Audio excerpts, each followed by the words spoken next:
Hey everyone, welcome to the latest episode of Bible Backdrop, where we discuss the history and culture surrounding the Bible. Today's topic is on the Sanhedrin, the judicial body in Israel. Most of us are familiar with this council from the Gospels and the book of Acts, but we don't get much detail. Like the Pharisees and Sadducees that were members, the council seems to appear out of nowhere. And for good reason. The beginning of this council is shrouded in mystery. Let's start with what we do know. The name Sanhedrin comes from the Greek word Sanhedrin, which literally means sitting together. There was a great Sanhedrin, which had 71 members, and lesser Sanhedrins that had 23 members. We'll get into the differences a little later.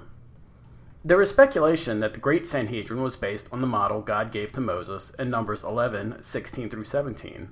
Quote, "The Lord therefore said to Moses, 'Gather for me 70 men from the elders of Israel, who you know to be elders of the people and their officers, and bring them to the tent of meeting, and let them take their stand there with you.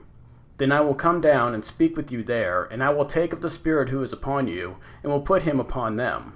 And they shall bear the burden of the people with you, so that you will not bear it alone.'" End quote.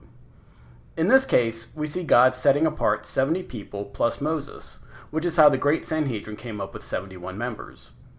The greatest judge was called the Nasi, which is the Hebrew word for prince. The second greatest judge was called Din, which translates to patron of the court. These two would sit at the front of the room with the Din to the right of the Nasi, and facing the remaining 69, who would sit in a semicircle around the two. They would be arranged by stature and age. The greater the judge, the closer they would be to the Nasi.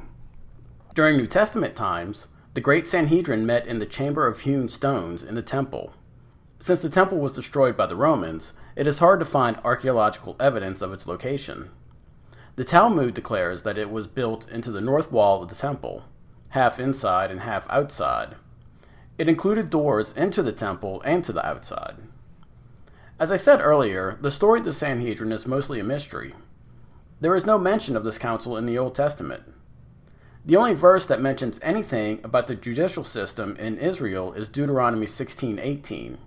Quote, "You shall appoint judges and officers in all your towns which the Lord your God is giving you, according to your tribes, and they shall judge the people with righteous judgment." End quote.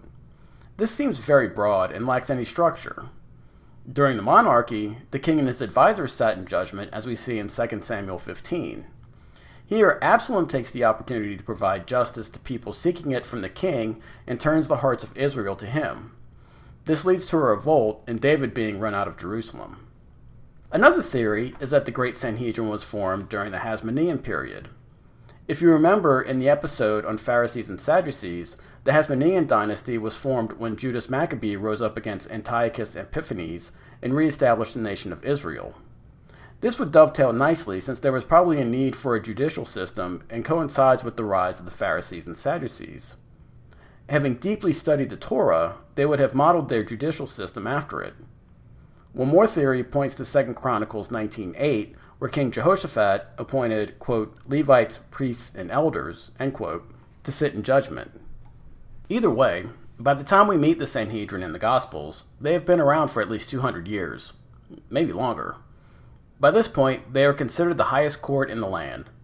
Their responsibilities included dealing with religious and temple matters, criminal cases, especially capital cases, proceedings in connection with the discovery of a corpse, trial of adulterous wives, preparation of Torah scrolls for the king and the temple, drawing up the calendar, and issues relating to ritualistic law.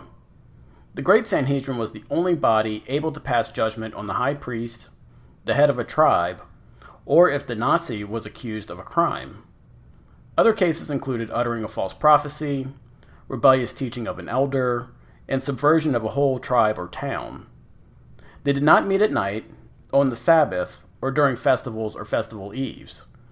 It seems like they broke at least two of these traditions, meeting at night and on the eve of a festival, when they arrested and convicted Jesus. Until 30 AD, they had the power to render executions. Like in other places where they ruled, the Romans took this power away from them and kept it for themselves. This is why, when Jesus is convicted, he is sent to Herod and then to Pilate for execution.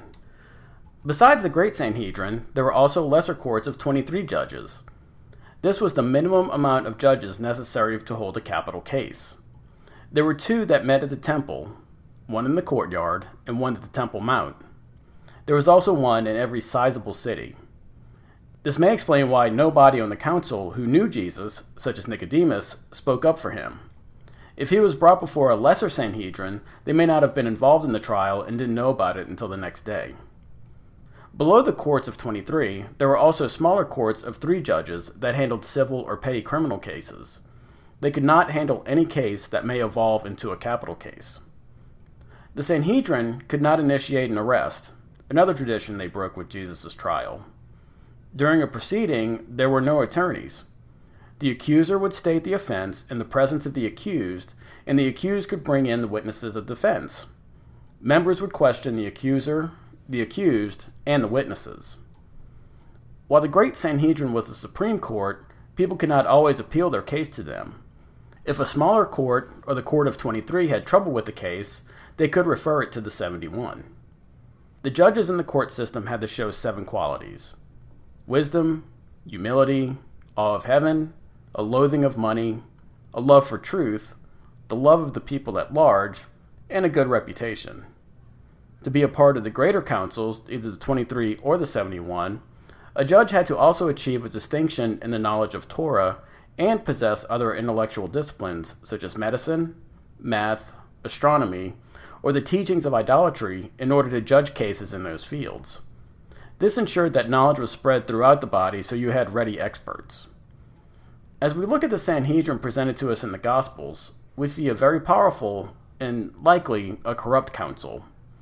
Herod in Rome wielded a large amount of influence with the council, including choosing its members.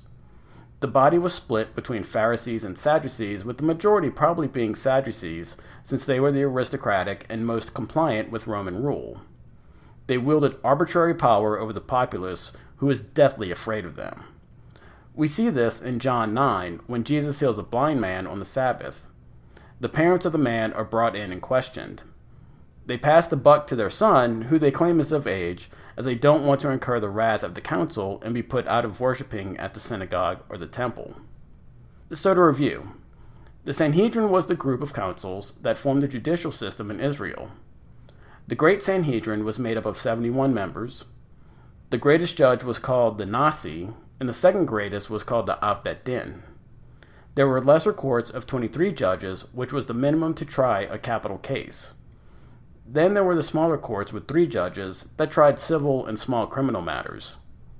The founding of the Sanhedrin is wrapped in mystery, as there is no mention of it in the Old Testament. Some theories believe that it was started during the Hasmonean dynasty, while others believe it may have been during an earlier time. Some claim that it started back in Numbers 11:16 through 17. By the time of the New Testament, the council has been around for 200 years or more. They wielded a lot of power in the nation and were feared by the populace for their ability to remove people from worship in the synagogue or the temple. When Jesus was arrested and tried, it appears they broke several traditions, including initiating an arrest, meeting at night, and meeting on the eve of the festival. On that note, I think we'll wrap up this conversation on the Sanhedrin. If you're enjoying Bible Backdrop, please leave a 5-star rating and review. To get in touch with the show, you can email me at biblebackdrop@gmail.com. Word of mouth is still the best way for this podcast to spread, so tell a friend and have them subscribe. Thank you, and have a great week.